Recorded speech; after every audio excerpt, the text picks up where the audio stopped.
Okay, good afternoon, everyone, and welcome to the 17th annual Fannie Lou Hamer Human and Civil Rights Symposium. Very, very proud to say that number. It was actually my first semester at Stockton when these symposium, when it got started. It was my very first semester. So I am proud to be a part of it and to now be the coordinator of the Africana Studies program.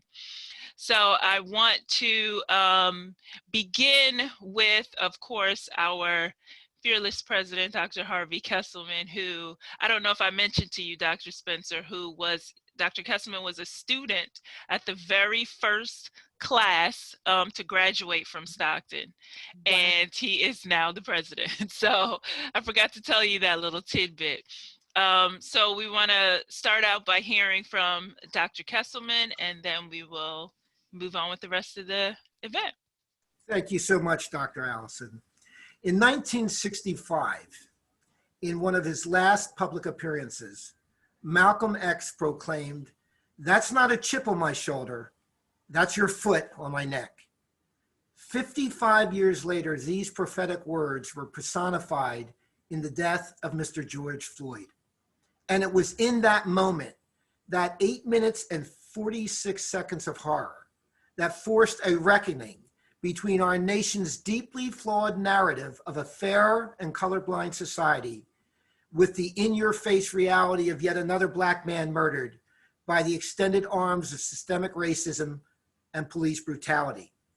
But as one publication stated, it was also in that moment, the moment of Mr. George Floyd's death, that revolutionized the Black Lives Matter movement, which started 7 years earlier as a result of another horrific incident, the killing of a teenager, Trayvon Martin, at the hands of a white man. In 2013, the support of Black Lives Matter was modest, but today, this movement has engaged nearly 26 million Americans in anti-racism protests across the country and has opened the mouths of once silent supporters to a mobilized global chorus of outrage and demand for change. It is within this context that I offer the official welcome to Stockton University's 17th annual Fannie Lou Hamer Human and Civil Rights Symposium, where our theme is, "It's not a moment, it's a movement." Fannie Lou Hamer hails as one of the nation's most influential activists for voter and civil rights. Her incredible story serves as a model of courage, commitment, and bravery in her struggle to achieve equality. Her relentless pursuit of voter rights paved the way for a new generation of modern-day freedom fighters of the Black Lives Matter movement. For 17 years, Stockton University has proudly celebrated the life of Mrs. Hamer, and I take great pride in thanking the organizers and sponsors of today's event. The Africana Studies program, of course, with Dr. Donitris Allison, Donnie Allison, who's a professor of Africana Studies and a professor of Communication Studies and director of strategic initiatives for the university, the Unified Black Students Society, the Council of Black Faculty and Staff, and various other university contributors. At Stockton, we want our students to become actively engaged citizens, involved in the process of bringing about the changes of tomorrow. And rest assured, change is coming. Every day greets our society with grave new challenges. This year, 2020 has ushered in a devastating season of coronavirus, an illness that knows no boundaries, now even touching the highest held office in our nation. An illness which has claimed more than 200,000 American lives, the majority within communities of color, amplifying the existing inequities of our healthcare, employment, and housing systems. Moreover, challenges to our democracy have become prominent and flagrant. Misinformation and disinformation flood our social media channels, polarizing our nation, even on crucial healthcare matters such as wearing a mask. Even more, sadly, this year we laid to rest 3 renowned leaders and staunch proponents of civil rights and social justice. All departed this world, leaving behind critical messages to citizens to fight for democracy, and we must. So, To all of the white supremacists out there standing by, seeking to divide and terrorize our nation, I say without any reservations, we, the people of Stockton University, denounce everything you stand for. We denounce white supremacy, and we stand together in unity, vigorously promoting diversity and inclusion, because as Mahatma Gandhi proclaimed, our ability to reach unity in diversity will be the beauty and the test of our civilization. And together, we, all of us, will not fail. Thank you. Thank you so much, President Kesselman, for those strong words that we needed to hear right now. Next, we're going to hear from Amaya Roundtree, the president of the Unified Black Student Society at Stockton. Hello, everybody. As you heard, my name is Amaya Roundtree. I am president of Stockton's Unified Black Student Society. Today, we'd like to welcome you to our 17th annual Fannie Lou Hamer Symposium. We choose to honor Fannie Lou Hamer every year in hopes that her story and her journey will motivate you guys in all your future endeavors in life. And we do not want this symposium to just be a movement, a moment. We want this symposium to be a movement for you guys. Thank you, Amaya. So now we're going to turn to a video that our phenomenal production services team worked on for several weeks. And it just gives some highlights of our 17-year history of doing this symposium. We've had some phenomenal speakers over the years. We've had artistic expressions, and so we want to share that with you. So let me share right now and make sure that you can all see the screen, and I am going to play the video, and then we will hear from our phenomenal speaker for today. Welcome, I'm Dr. Pat Reed Merritt. I'm professor here of Africana Studies and social work and coordinator for the Africana Studies program. This program is very special to us. As indicated earlier, it's the 5th annual Fannie Lou Hamer program. But this program was made possible by a very special individual. We were not planning on celebrating the legacy of Ms. Hamer. We were not focused on the fact that we're only 12 miles west of Atlantic City. In 1964, a historic event took place there at the Democratic National Convention where Ms. Hamer challenged the authority of the Democrats to not allow certain people to be seated and to have the open opportunity to vote. Mrs. Hamer is famous for saying, "I'm sick and tired of being sick and tired." And she made that stance in Atlantic City. And so it became a natural thing for us to be here and celebrate the 40th anniversary of that protest. The person who brought that protest to us, our knowledge of that protest, and said we ought to celebrate was Mr. Giles Wright. Mr. Giles Wright, at the time, was the director of African American Studies for the New Jersey Historical Commission.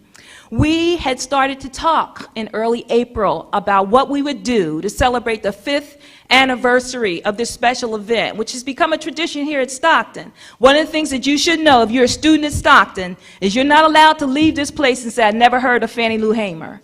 Everybody here, everybody who comes through our door should know something about Ms. Fannie Lou Hamer. Historically, the Fannie Lou Hamer Human and Civil Rights Symposium has been held right here in the Stockton Performing Arts Center, or the PAC as we call it. And in this space, we've had some incredible scholars and politicians, authors, and activists who've graced this stage, such as Congresswoman Bonnie Watson Coleman, Dr. Molefi Asante, Dr. Cornel West, Donna Brazile, Lieutenant Governor Sheila Oliver, Shaun King, and many others. They have delivered messages to us about Fannie Lou Hamer's legacy and our continued need to fight for that legacy by exercising our right to vote and by raising our voices in protest over injustice. It has been a profound 17 years. And in addition to great speakers, we've also shown our audience that the arts is a significant part of raising our voices to social injustice. Through performances by the Stockton Gospel Choir, spoken word artists, dramatic interpretations of Fannie Lou Hamer's experience, and dance performance by Afro One Dance Ensemble, we have shown just that, the way the arts contribute to that expression. It has been a historical and memorable 17 years. But this year is different. This year is unprecedented. There will be no one filling these seats. No students, no faculty and staff, no administrators or parents, or even the larger community. No one can physically be here, but we can be here virtually, and we should be here virtually, to continue celebrating Mrs. Hamer and continue offering our community dynamic speakers to inspire and motivate us. This year will be different in its delivery, but no different in its goal. We will celebrate the birthday of Mrs. Hamer, which is today, October 6th, and we will celebrate her legacy in the civil rights struggle. We will also address the moment we currently find ourselves in continued racial unrest and injustice. And we acknowledge the undeniable truth that this struggle may present itself in moments of challenges. But we need to understand that it's not a moment, it's a movement. The first time I attended a Fannie Lou Hamer Symposium here at Stockton was when I actually first transferred here to Stockton, which was in the fall of 2016. It's been an amazing experience every year. Every time I go back, I'm excited to hear what the keynote speaker has to say, because even though the facts about Fannie Lou Hamer herself don't change, the inspiration and her legacy clearly has left a mark on those who speak about her, which is only more inspiring to me as an Africana Studies major. The first time I learned about Miss Fannie Lou Hamer is through her famous quote, which says, "I am sick and tired of being sick and tired."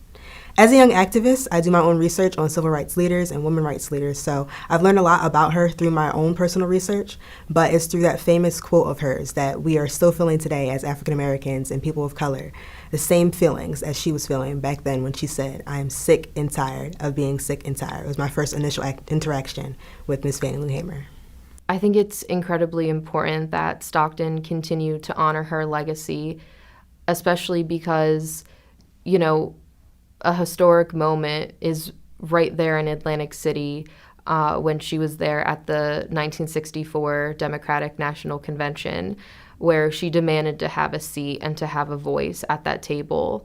And I think it would be a great disservice to students attending if we didn't continue this, because people from all walks of life, even myself, obviously, I hadn't learned about her before 2016. So I think it's important to show students from all backgrounds that there's this important person in history to look up to, and to, especially in the climate we're in now, to still fight for civil rights and voting rights.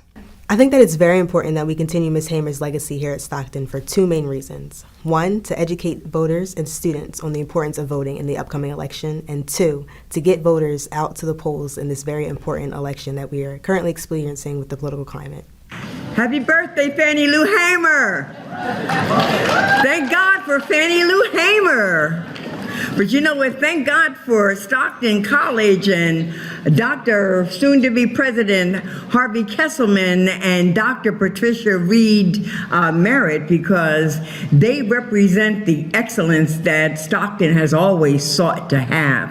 And they represent the diversity and excellence at the same time that we know is possible in New Jersey and in this country. I'm really excited about being here today, and I understand that Stockton College/University is one of the only schools in not just the state, but the country that actually pauses to recognize Fannie Lou Hamer on her birthday and the magnificent sacrifices everyday, ordinary person used by God to do something extraordinary did and brought to our country.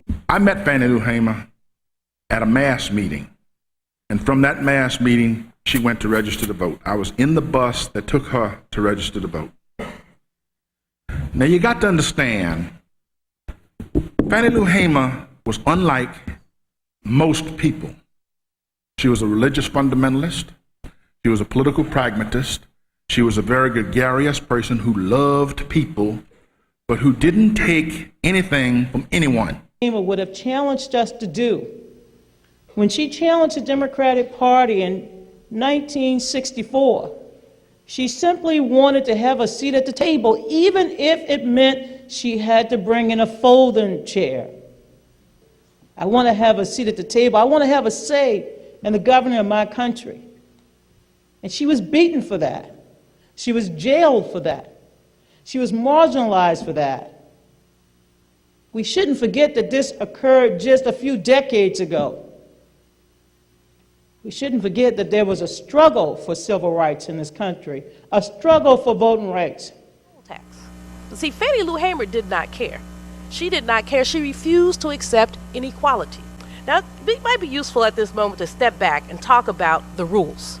See, Fannie Lou Hamer wanted us to have one set of rules, justice, but she also exemplifies the kind of person who's going to go get it. We live in a go-along to get along society. We live in a society of half measures. We don't want to call anybody out because it's too delicate to call folks out. Now, I don't know if everybody here loves President Obama, but I'm going to tell you something. I do. And I'm not dissing anybody who doesn't, but I do. This is a phenomenal president, but at the same time, he's not a perfect president. And we have to be clear about that. Nobody is perfect. So here we are, more polarized than ever. And civil rights has become a polarizing issue when once upon a time it was an American issue, and there was moral authority associated with standing up for civil rights. Fannie Lou Hamer was an American revolutionary. Oh, yes, she was. She kept track of the vicious legacy of white supremacy and connected it with the vicious legacy of imperial arrogance, and also was always willing to be humble and to bear witness, not in the spirit of self-righteousness, but a spirit of resiliency. And when I lay myself down to sleep, I know each and every single day I did my damn best to help our people. And I don't do it for the shine, and I don't do it for the vine. I'm certainly not a famous person. I ain't in jet, ebony, or essence. But I do it for Fannie. And I do it for Ella. I do it for my mom who still works. I do it for my grandmother, graduated from school at 16. I do it for the women that came before me and the women and men after. Fannie Lou, in my own memory, has always been so important. She was always the great hero from my mother of the civil rights movement. She always talked about how you hear always about Martin Luther King or Rosa Parks, but it was really Fannie Lou. You know, Fannie Lou who was on the ground, Fannie Lou who was a sharecropper herself, who was a child laborer picking between 200 and 300 bales of cotton as a child, and Fannie Lou who was beaten so badly by the police that she suffered permanent injuries.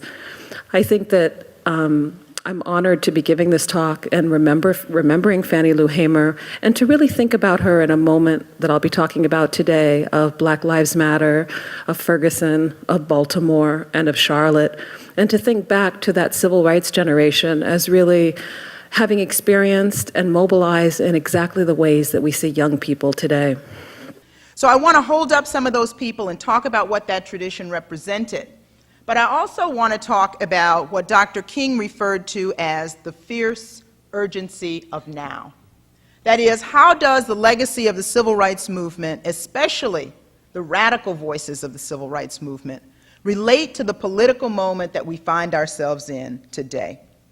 I would respond to the question that the civil rights leaders today and for the future are those of you that I am in fact looking at.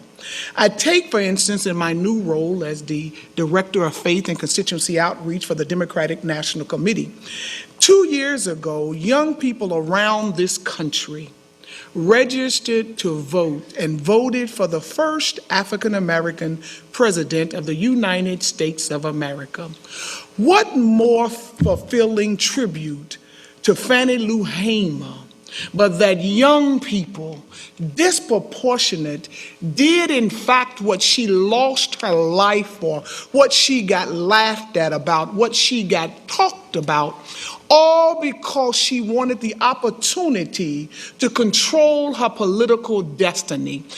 I want to say that the leadership taken by the Africana Studies program in this regard is perhaps the vanguard position of any Africana Studies program in the nation on Fannie Lou Hamer. I don't know any other program that has joined this effort any more intensely than you have at Stockton.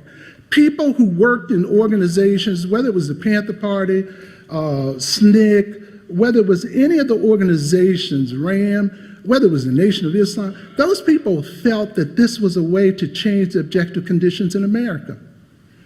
People put their lives on the line because they felt that America could actually change, that their children could actually have a different place in this world. That's why people put themselves on the line. It wasn't like they made a decision, I'm going to do this. People were compelled, and one of the compulsions was that, for me, one of the compulsions was that I actually could do something to change 400 years of history. 400 years of history. So I tell people that, and I always ask them the same thing I will ask you: what would you do? What would you do if you thought you could turn this whole thing around? We who believe in freedom cannot rest. We who believe in freedom cannot rest until it comes. We who believe in freedom cannot rest. We who believe in freedom cannot rest until it comes.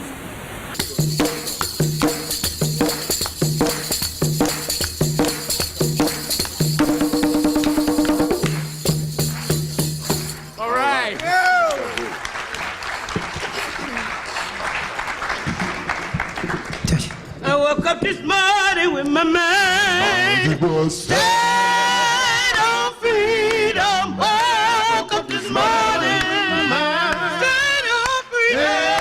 Set on freedom. Woke up this morning with my mind set on freedom. Hallelujah, hallelujah, hallelujah, hallelujah. I'm walking and talking with my mind set on freedom. Walking and talking with my mind set on freedom. Lord, I'm walking and talking with my mind set on freedom. Don't waste your vote rights. Remember Fannie Lou Hamer. Remember those watchdogs. Remember those sit-ins. Don't waste your vote. Remember those picket lines. Don't waste And remember, your vote. don't waste your vote. Waste your vote. Let's go. Don't waste your vote. Three more. Don't waste your vote. Two more. Don't waste your vote. Last one. Don't waste your vote. Swing low, swing chariot, coming forth to carry me home. Swing low, swing chariot, coming forth to carry me home. Swing low, sweet chariot,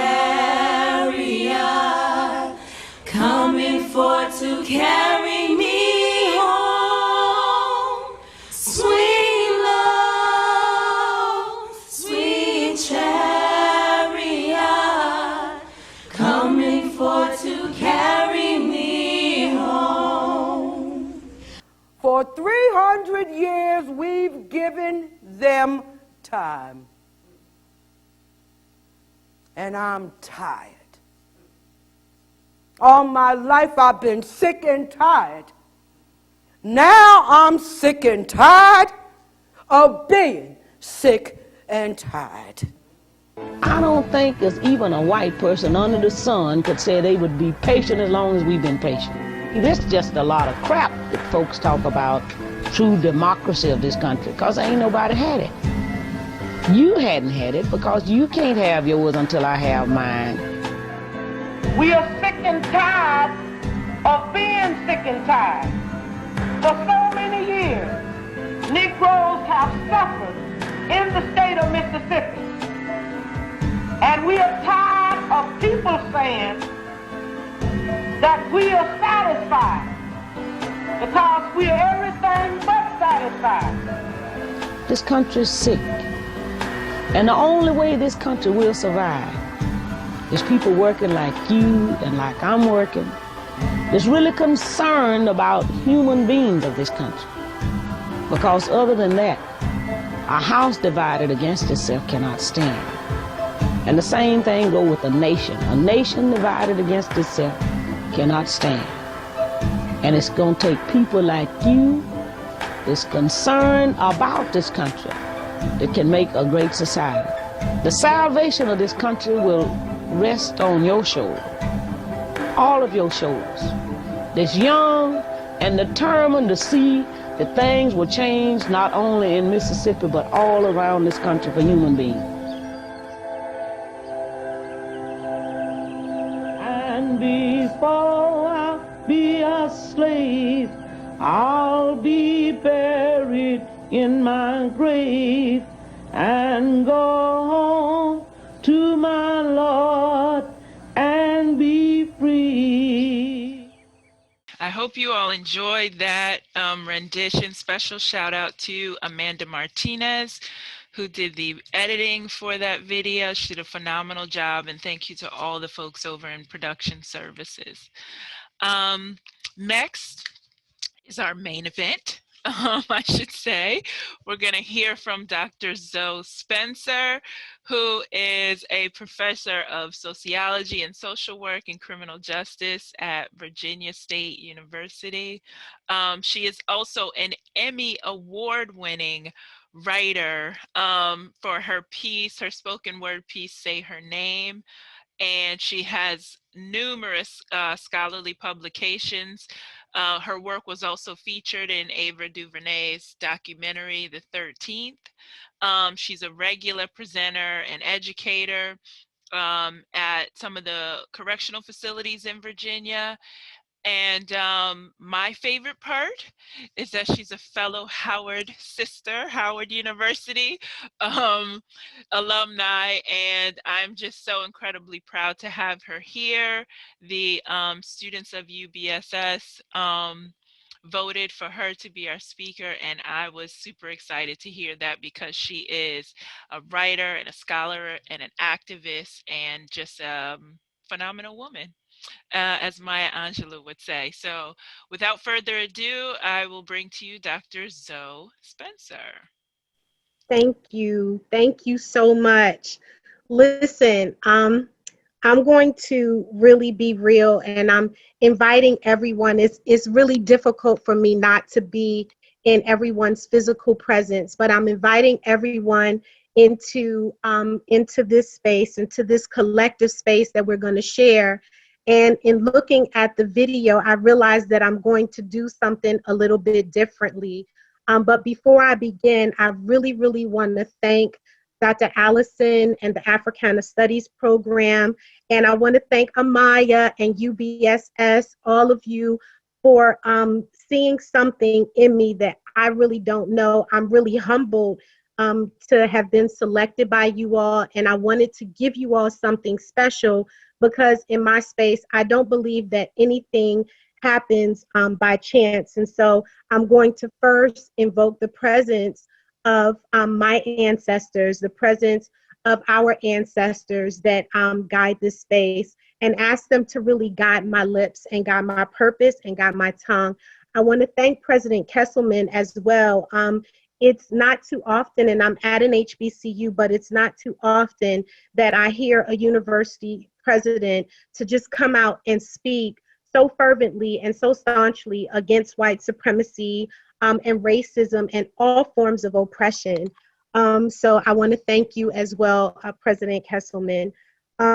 In our space, the first thing that we usually do in honor of our ancestors is we pour libation for our ancestors. And if I were there, I would probably simulate pouring libation. And so first I want to say happy Earth Day to Fannie Lou Hamer. I'm honored to be here in this space on this day, and I believe that her spirit is in this space. Her spirit has definitely guided Stockton University in its work and activism. So I pour libation to her and I say happy birthday, and thanks for your continued guidance. I wanted to start out because when I was thinking about what I wanted to say, and oftentimes when I come to a space, I ask for guidance and I kind of pray and meditate on what I'm supposed to say. And initially, I was going to do a more kind of formal presentation. I wasn't sure what motivated the invitation, but I'm sure that the Say Her Name piece was one of the motivations. And so if you all could kind of join with me as I pay homage to Sandra Bland, Say Her Name, and Corinne Gaines, Say Her Name, and also Breonna Taylor, Say Her Name, which are at the forefront of my spirit right now. So I was thinking about what I wanted to bring today, and the ancestors said that I wasn't supposed to do anything academic and that I would reserve those, perhaps those questions that you all may have for the Q&A section.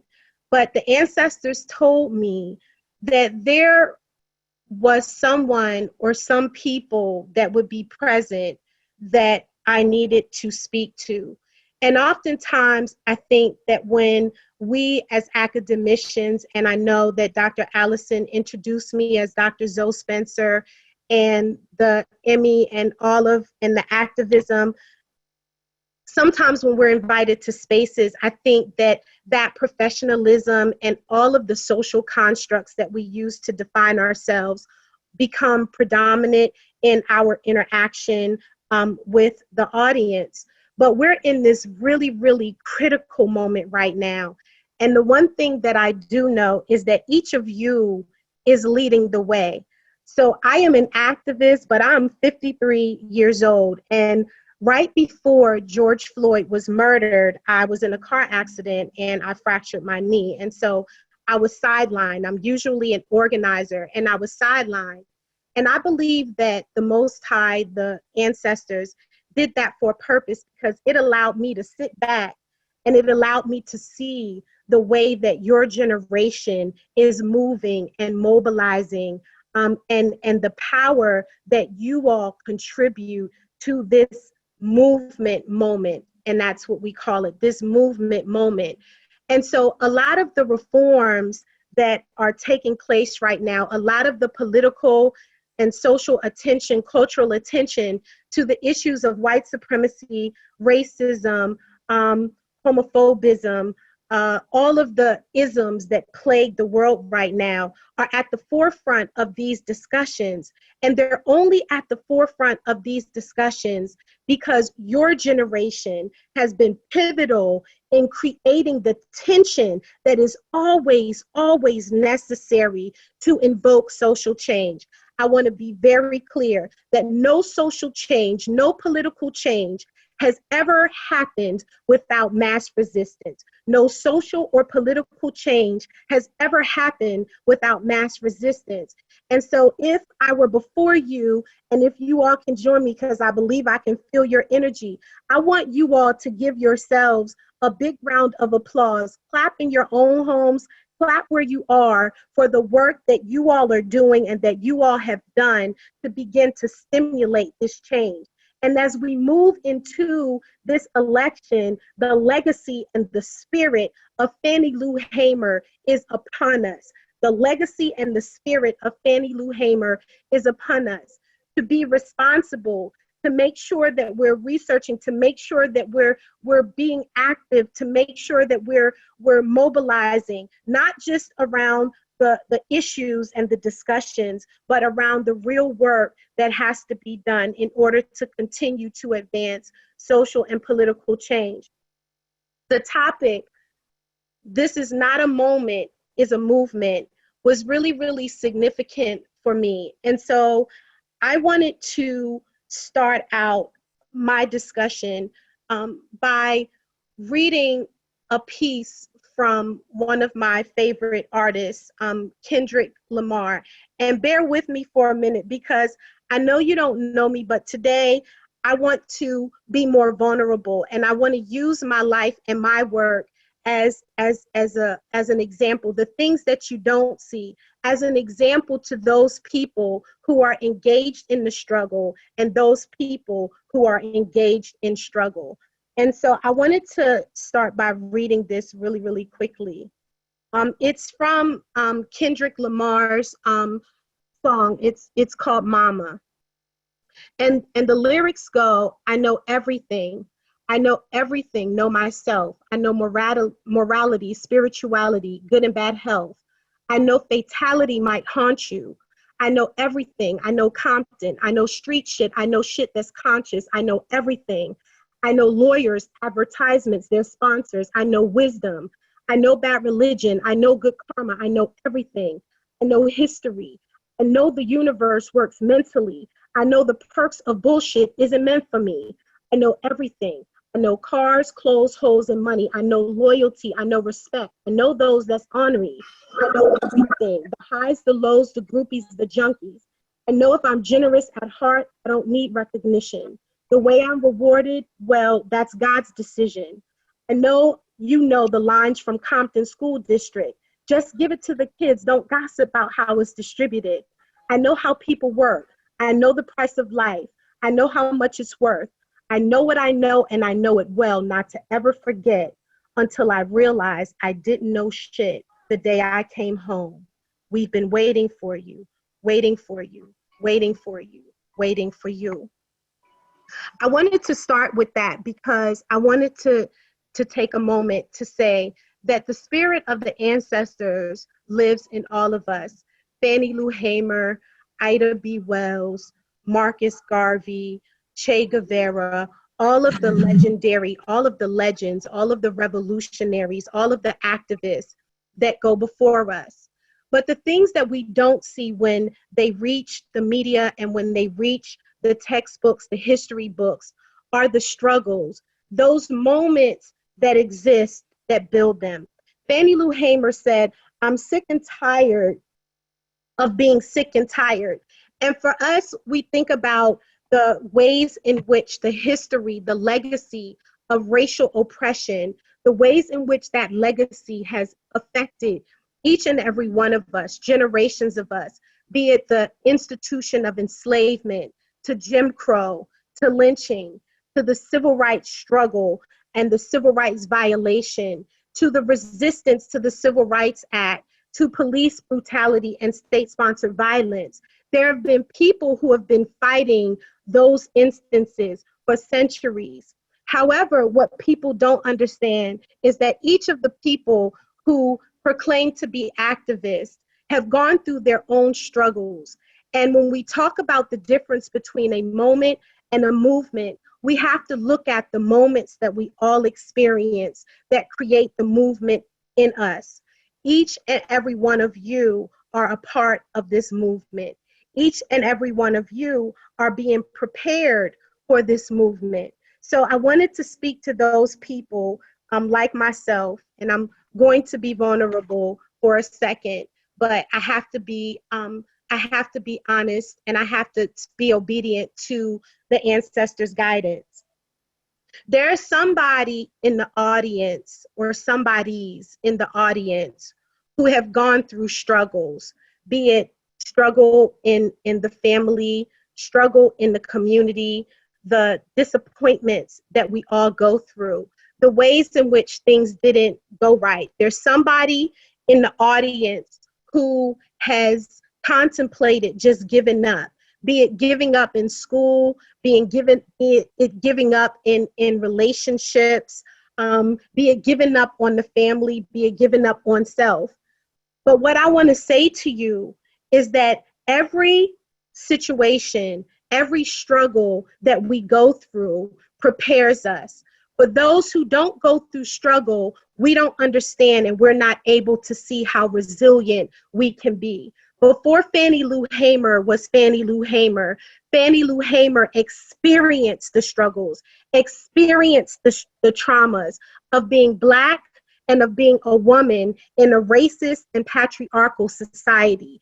We all go through things. I want to speak about myself for a second because people will see the work that's being done, but they don't see the struggle that goes behind that. Regardless of the introduction, the doctors, the letters and dots behind my name, I am Zoe Spencer. I am from Berry Farms Projects in Washington, D.C. I was not born middle class. I was born struggling working class with a struggling working class mother. Well, why do you say that, Z? I say that because that struggle that I experienced growing up in Berry Farms was a preparation for me. It was preparation. It was the moment that allowed me to manifest in this movement. I was the victim of trauma growing up. Well, why do you talk about you were the victim of trauma growing up? What does that have to do with this moment? What does this have to do with Fannie Lou Hamer? It has to do with Fannie Lou Hamer because we all go through traumas, and the traumas that I experienced in my walk prepared me for this moment. The things that I went through allowed me to understand that every time I was able to overcome an obstacle, it showed me resilience. Every time I was able to overcome a disappointment, it showed me that all wounds heal with time. And so for each and every one of those moments, I was able to elevate and elevate and elevate to this point in time. I wrote something for you guys that I wanted to read to you that was given to me. The moment is born from each and every one of us, from the moments that encompass our struggles, traumas, lessons, hits, what we perceive to be our failures, that we rise from, like Phoenix from the ashes, getting it from the mud. This movement is a compilation of moments that drive those of us who are willing to be humble enough to know that we are just the microcosm of the universe, and humble and real enough to know that despite all we know, all the ways that men create to give us intellectual or academic value, in the grand scheme of the multiversal realm of knowledge, we don't know shit. So we're prepared to be humble enough and willing to sit quietly and listen to the lessons our foremothers and fathers pass on in the wind or in our dreams, or when there's a brilliant moon and we wake up at 3:30 and can't sleep, hearing ourselves speak loudly yet silently to our inner selves. Listen to the lessons that strangers and vagabonds, those whom we're trained to disregard, not respect, are sent to give.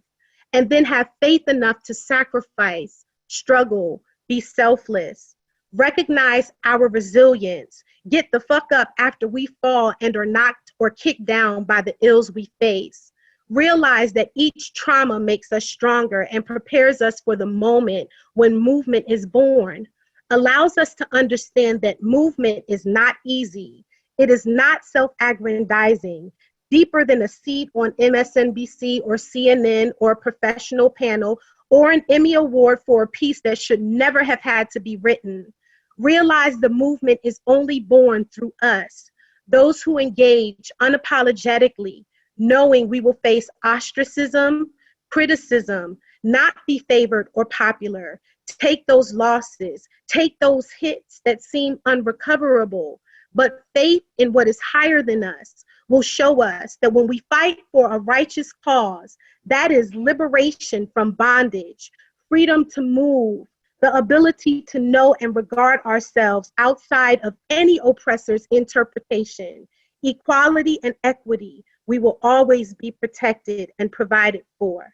They want us to say that we are not our ancestors. Well, I am my ancestors. I refuse to forget that without them, none of us would ever be. We are built on the legacies that they create. We build upon the legacies that they create. The movement is born from each and every one of you, from the moments, from the moments, from the moments that encompass our struggles, traumas, lessons, hits, what we perceive to be our failures, disappointments, losses. So when you're faced with that trying moment, remember me. Not remember me because of an Emmy, or remember me, or remember the ancestors because of what we saw.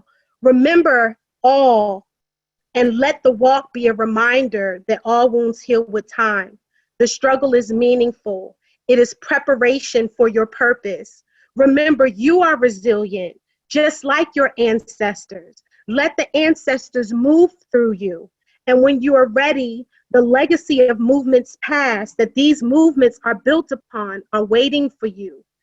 You are the movement. From your moments, you become the movement. As long as we must say their names, there's still work to be done. The same work our ancestors did.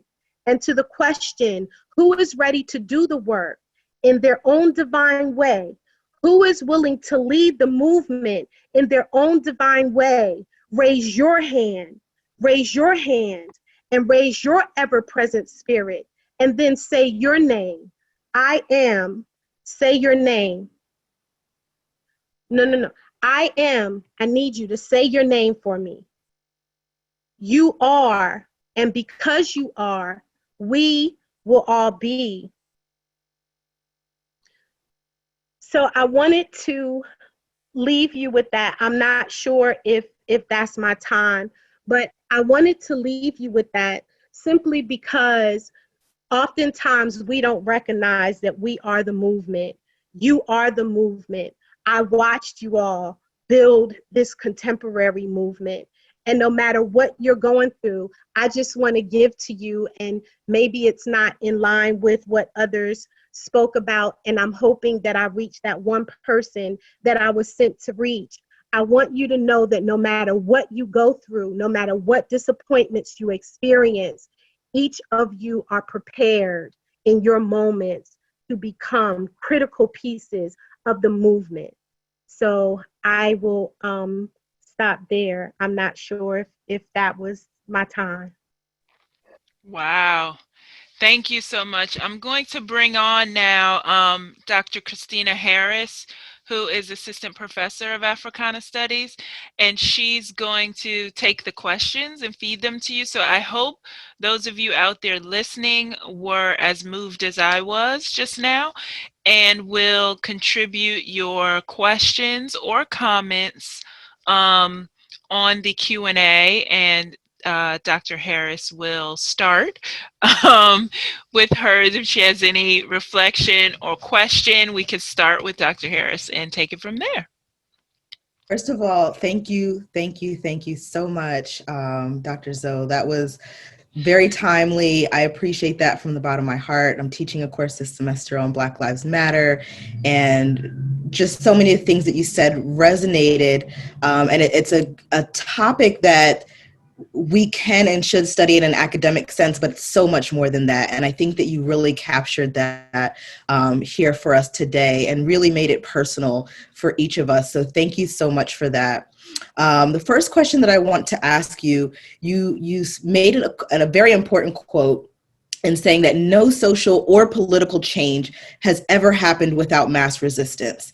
I know this to be true. You know, we talk about this a lot in, you know, academia and activism. So with the point that we are right now in the United States, we've seen so much mass resistance happening recently. The Black Lives Matter movement has really risen to a crescendo and gone to places that I don't think any of us ever imagined that it would. So what's the next step for us as a society? How do we continue this momentum and keep moving forward so that the movement continues and doesn't just stop in this moment? So I think understanding first, I want to go back because understanding history is important, because when we talk about movements past, especially when we talk about it in the mainstream and in mainstream literature, oftentimes we focus on the peaceful resistance that took place. There's this T-shirt that says, "I am not my ancestors." And so oftentimes we talk about the peaceful resistance movements. The reason why I say that there has never been any kind of significant political, social, or economic change without mass resistance is because we have to understand that the more aggressive movements are always flanking the peaceful movements. And so I know that, a lot of scholars, a lot of scholars have debated, the way that the movement happened and some of the more aggressive forms of resistance that occurred in this latest crescendo of a movement. And a lot of people had a lot of criticism about the aggression. I can't find another word, but about the quote unquote aggression that people use, but that is necessary. Where do we go from here? We have to keep the pressure going. We can't leave it. And we have to understand that movement is multifaceted. A lot of people see the movement that is presented on TV, the action, we call it the direct action that we see on TV. But the direct action is the compelling force to other policy changes, policy transformations, legal transformations, other transformations that are happening. And so I think that it's really important moving forward to make sure that we stay connected, that we don't create divides within the movement and amongst the movement makers, that we respect everybody's perspective, the way that each area works together to promote the total transformation. And I think oftentimes those undercurrent components, and this is for, people who are in the audience, some people may not have gone outside in the street, right? I couldn't go outside. I broke my leg. I was mad. I could not go outside and protest. I would have been in the street had it not been for my leg. But what I learned from that is that there are other movements that are flanking that pressure movement. And we have to be able to make sure that all of those movements are unified and that we don't allow the system of our oppression to define what movement is supposed to look like and to denigrate the movements that are operating kind of under the current.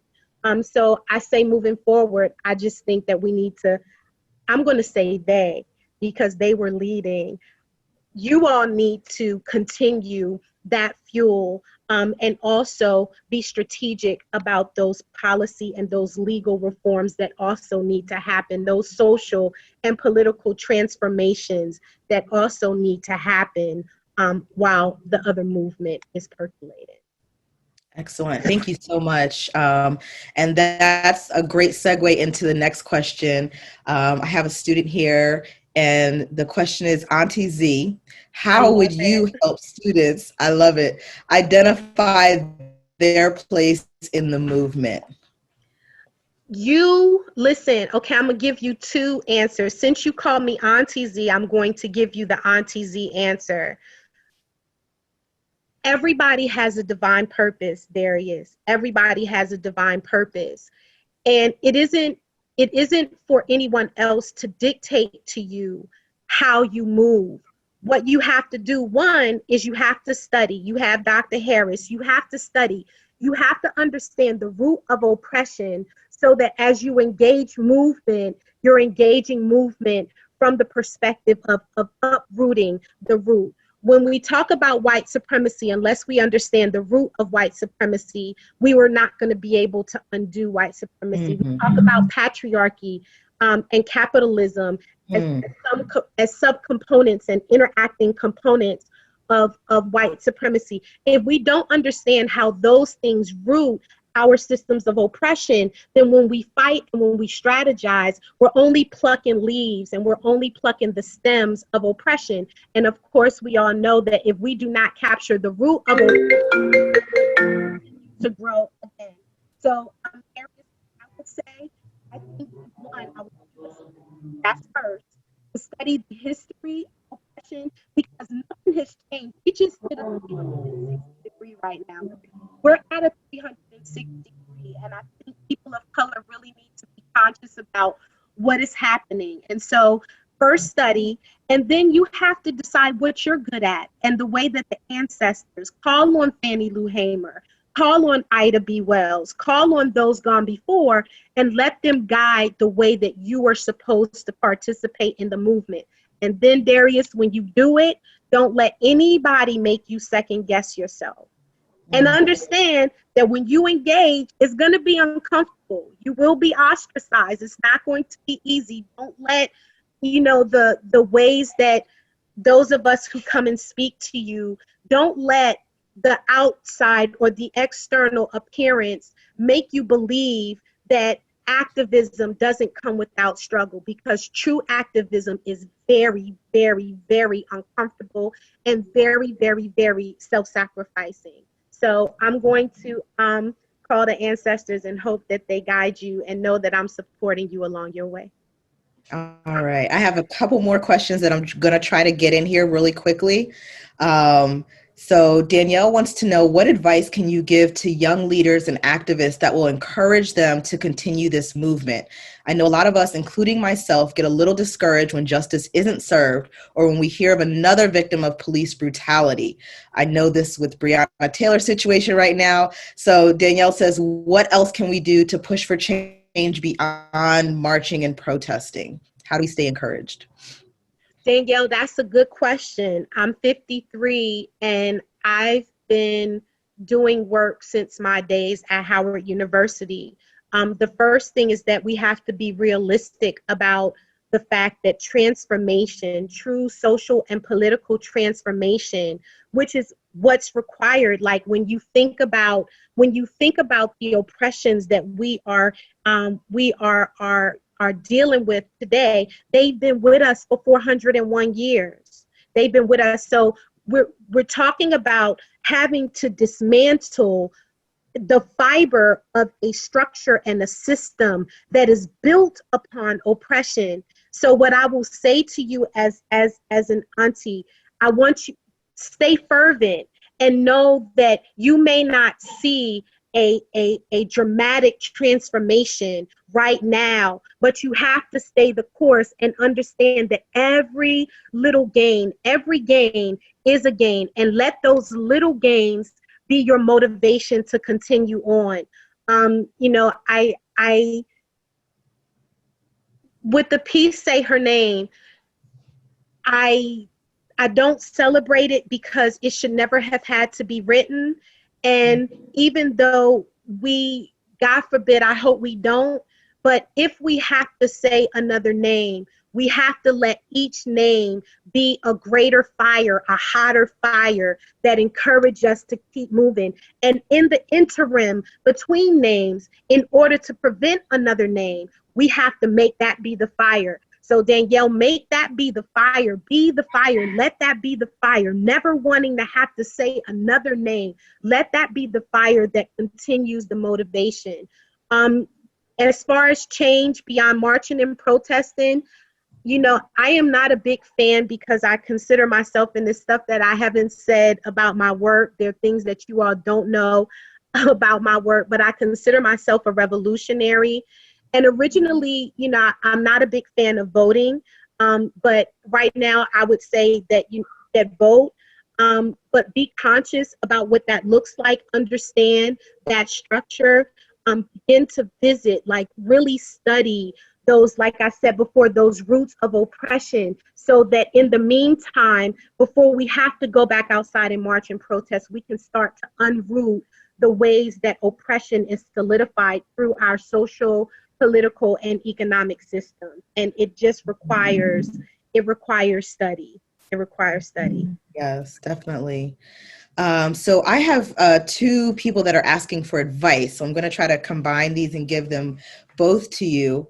One person says that they have a lot of white friends and associates that want to be involved but don't know how. So advice for that. And then secondly, a student who wants to become a police officer. They say that I feel that we need to be more open-minded in the field of criminal justice and bring the equality that we are supposed to stand for. I love bringing justice to everyone, and I am in full support of the message in the Black Lives Matter movement upholds. Any advice for I or other people who want to be police officers? So the first question, Dr. Harris, what was, let me see. I'm sorry. So maybe let's just go one at a time. So that was about any advice for white friends and associates that want to be involved but don't know how. I have two. I have one, let me twist that for a second. For Black melanated people, you have to know who you are, and this is real. This is, if I don't give you anything else, you have to first know who you are. Because if you don't understand who you are as a Black person, when you go to white people, you're going to white people as a favor. Do you understand what I'm saying? I need y'all to feel that. You have to understand your legacy, what your melanin means, what your pineal gland means. You have to understand the legacy that you come from. You have to understand your pre-enslavement contribution to world civilization. That's one. Because if you don't know who you are, you're going to be dependent on your oppressors to define who you are. For white people who are your allies and who want to do the work, I also recommend that they also study who you are. You know, it's actualization is two-part. White people engage privilege, and privilege is convenient because white people also don't know who Black people are. So for those who want to be a part of the movement, study as well. Study as well. And then two, understand that giving up your privilege shouldn't be a privilege for you to do. And when you engage the movement, you can't engage the movement from a perspective of privilege. And that goes to everybody. It has to be engaged from the perspective of respect. And then sometimes it's necessary to be quiet and to listen and to allow the people who are enduring the struggle to articulate what that looks like and to also give guidance on how you can help. Oftentimes people, including academicians, like we walk into spaces and we think that because we have a PhD in sociology, that, you know, we have this control over the movement and that we can speak for the people. I never ever, and this is for anybody who is an activist, never ever go into a space believing that you understand the struggle. When you're engaging in activism, it is not your role to snatch the mic from the people who are on the ground. And I don't mean the people who are on the ground, the people who are actually experiencing harshly the trauma and the struggle. Go in and listen and then be a voice for the people. That's the selflessness that it takes. So not just for white allies, but for all activists, always, always be the voice of the people that you are claiming to represent. And then and they connect that to the police officer question also. I think that's, yeah. Absolutely. So I'm Allison. I am actually doing work with the police chiefs in our area while I'm waiting for this revolutionary change to happen. I think that if you're going to become a police officer, one, you do have to understand that the history of policing is well grounded in lynching tradition and anti-Blackness, from the slave patrol to the lynch mob to the police force. And so when you enter, you do have to understand that that is a culture that has a centuries-long grounding in racial oppression. And so if that is what you're going to do in order to bring justice, you have to be the police officer that is willing to be uncomfortable, that's willing to challenge the status quo, that's willing to uplift and create a transformative culture by your being, that's willing to be the voice when you might just be by yourself. I think that that's very, very important. So I want you to be a police officer because it takes more police officers who are conscious and culturally actualized to be able to change the culture in policing. Otherwise, you become complicit in the oppression. Thank you so much. So we're a little over time. I'm going to wrap up, but I do want to bring one last question that I think is very, very important to sort of close us out and bring us full circle here. You talked a lot about struggle and its importance, and how it is a necessary part of that forward motion and propelling us into the next level. And in thinking about that, we think that we as African people are always about balance, right? And so Darius has a great question here. How do we balance participation in the movement with joy, rest, and self-care? So I think that's a great, question to leave out on. Darius, you hit home.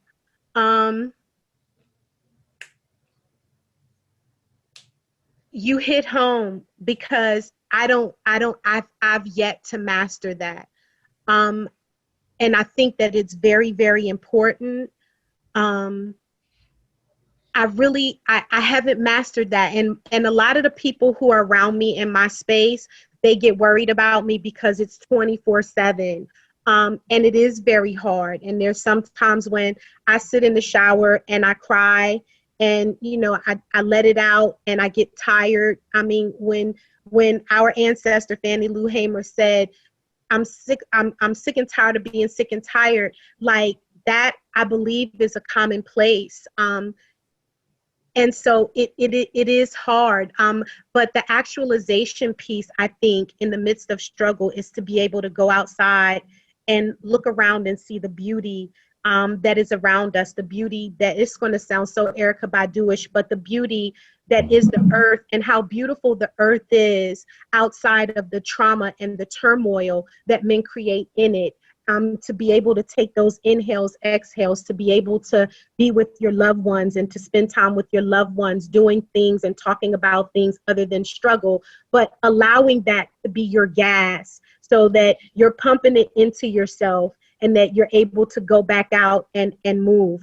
But a staunch activist life is 24/7. And it's really difficult. So that's a difficult question to answer because I haven't mastered it yet. I do know that it's, so important to just schedule time intentionally to love ourselves and to take care of ourselves. And so, I support you as you continue working towards that because we need you to continue to be a part of this movement for a long, long time. Again, thank you so much for your words. Thank you for answering our questions and your interactions with us. This was such a personable conversation, even though we're all in so many different places and spaces, and it's hard to get that connection. But I feel that you did a really great job at pulling us all together today. So I appreciate you. Thank you. I hope so. I know it was different, but I hope so. And I do want to invite your students to come and sit in my classes anytime. So Dr. Allison, Dr. Harris, maybe we can make that happen soon. But thank you all so much. I'm so very humbled. Thank you so much for having me. Thank you. Thank you so much, Dr. Zoe. And, there's nothing wrong with invoking a Baduism to end to end our session with. I also just quickly want to say thank you to UBSS and the e-board for helping to make this happen. Thank you to Dean Lisa Honecker of the School of Arts and Humanities. Thank you to President Kesselman and our interim provost, Michelle McDonald, and to our two students who were in the video, Morgan Rush, who is an Africana Studies major, and Danielle Combs, who is the president of the NAACP chapter here. I want to thank Dr. Patricia Reed Merritt, who started the Fannie Lou Hamer Symposium here at Stockton. Thank you to Pete Gallagher and the IT department for making this happen. And like I said before, the production services for the video, to graphics department, to media relations staff, everyone who contributed to and continued to contribute every year to make this happen. So Dr. Zoe, it was phenomenal. Our record stands. Another phenomenal year for the program. Thank you.